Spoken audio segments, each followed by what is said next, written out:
Bora estudar! Uirapuru, Febrário de Oliveira.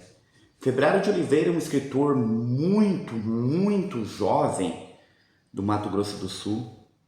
Já tem um reconhecimento nacional, escritor muito lido, muito elogiado. E confesso que me surpreendi com este livro, Uirapuru. Este livro, que é colocado como um romance, ele fica ali entre um romance e uma novela, né? Mas não vamos, né? O objetivo aqui não é classificar se é um romance ou se é uma novela, né? Para mim é mais uma novela. Estamos aqui para analisar o livro, tá? Isso é o menos importante. Mas, né, se coloca como um romance, se o próprio autor coloca como um romance, então vamos tratá-lo como um romance. É curioso que este livro ele começa em chamas, né? Ali há um incêndio, né? Pessoas correndo, a luz cortando as casas, incendiando cada barracão um a um, vai correndo a vizinhança em chamas. E o último livro que eu li, né? Agora da Socorro Acioli, né? Oração para Desaparecer, também tinha essa questão das chamas, né? Deste fogo, da labareda, lá, da imagem da santa, e depois de colocar o fogo lá no final. O Uirapuru é uma história em si que o mais importante não é o enredo. Para mim, este livro é uma experimentação, ele tem uma narrativa bastante diferente, não é uma narrativa nada linear, né? É muito de memória, é um livro de memória em que o personagem principal, o Léo, ele vai, né?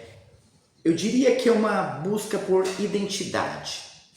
Então ele vai buscar essa identidade em sua memória. Esse Léo já adulto, né, jovem ainda, mas um jovem adulto, ele vai em busca dessa memória e aí ele vai relembrar tudo aquilo. Por isso muitas vezes, por isso que a história não é linear, né? Porque a nossa memória ela não consegue, ela vai lembrando de fatos e você vai narrando ali. Ao ler o livro, pareceu-me em muitos momentos uma carta para a sua mãe, como se ele estivesse escrevendo para a sua mãe e muitas vezes conversando conosco, leitores. Então há uma troca muito legal entre interlocutores aqui, né? Entre o escritor, né? O narrador ali no caso, o Léo, e nós aqui, interlocutores, né? Durante a leitura. É uma leitura gostosa. O Uirapuru. O Uirapuru é o nome da rua em que o Léo, né, morava, e ele vai em busca, né, ele volta, né, como se fosse uma volta lá ao passado na rua Uirapuru. E o Uirapuru também tem uma coisa muito interessante, o canto do Uirapuru é muito lindo, e aqui também, né, a forma como as palavras são colocadas, né, muitas frases trazem uma melodia muito gostosa como um canto, realmente. E o Uirapuru tem uma coisa, né, que o Uirapuru reza a lenda, né, que o Uirapuru canta apenas 15 dias por ano, né, na época do acasalamento. Por isso que muitas vezes é tão difícil de se encontrar o Uirapuru. E após essa descrição, né, que ele fala, né, desse fogo ali, né, que acontece, ele vai falar assim, ó: da rua em que me fiz, a terra sangrava muito antes do meu nascimento. E a palavra do meu nascimento é arriscada. Prometi semana passada ser o mais generoso possível, mas algo ainda existe como impossibilidade. Minha voz continua a mesma, um pouco mais rouca. Ando fumando tanto. No entanto, ainda sou mesmo mãe minha. Mãe minha é importante, porque aqui esse resgate vai muito com, né, essa identidade.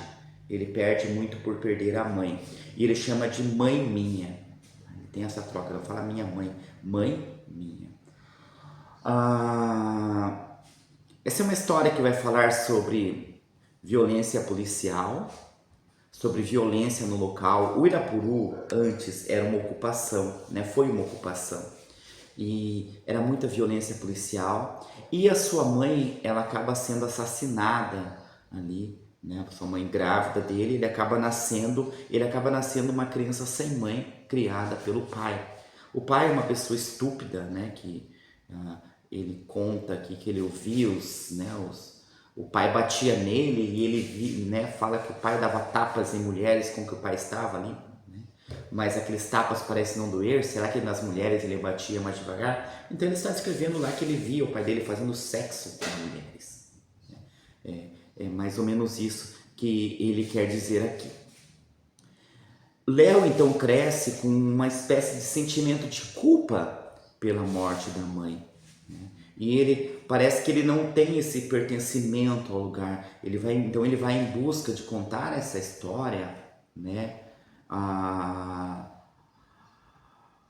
É uma forma de ele tentar se colocar ali, como procurar o seu espaço, ter ali o seu espaço, né?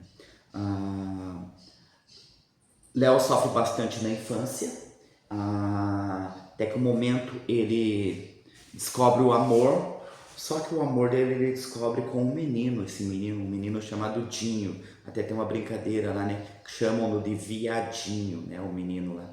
Aí ele fica pensando, Viadinho, né, o nome dele era Dinho. E depois ele tem esse amor com o João, né?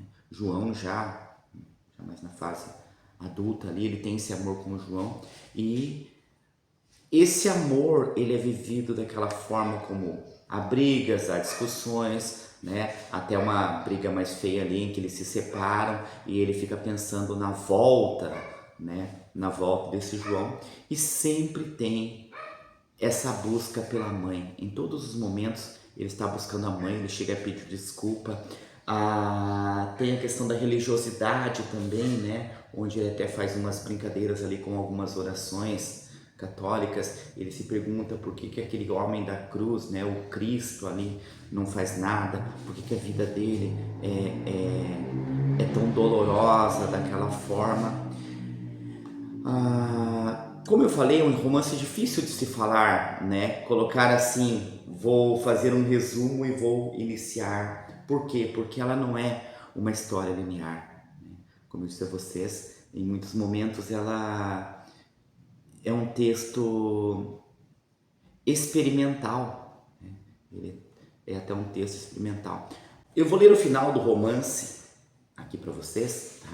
E os móveis todos tão bonitinhos, esses móveis parados. Há gatos dentro dessa casa, não me lembro de na minha infância ter um gato. Havia gatos no começo das palavras, já havia gatos dessa casa. Mãe adorava gatos, queimar essa casa, flertar essa casa no céu. Eu quero, meu Deus, como eu queria um pai nosso na vida. Eu digo para ele, eu queria que você fosse tanto outra pessoa. Ele nem escuta. Eu poderia gritar que você não escutaria. Eu poderia queimar essa casa e você continuaria sentado aí e continuaria me fitando daí.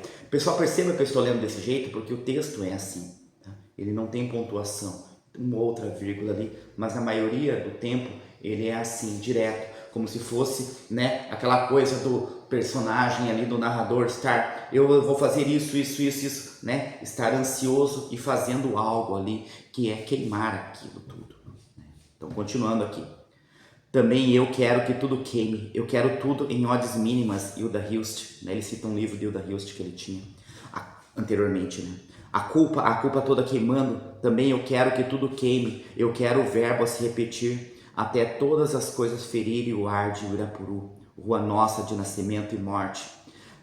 Só antes de terminar aqui, Hilda Hilst é o próximo livro que eu vou ler, tá? Uma peça de Hilda Hilst. Porque eu estou trabalhando aqui as obras do FMS, tá? Então, percebam, a gente já tem 3 obras aqui interligadas. Não é este livro de Hilda Hilst, tá?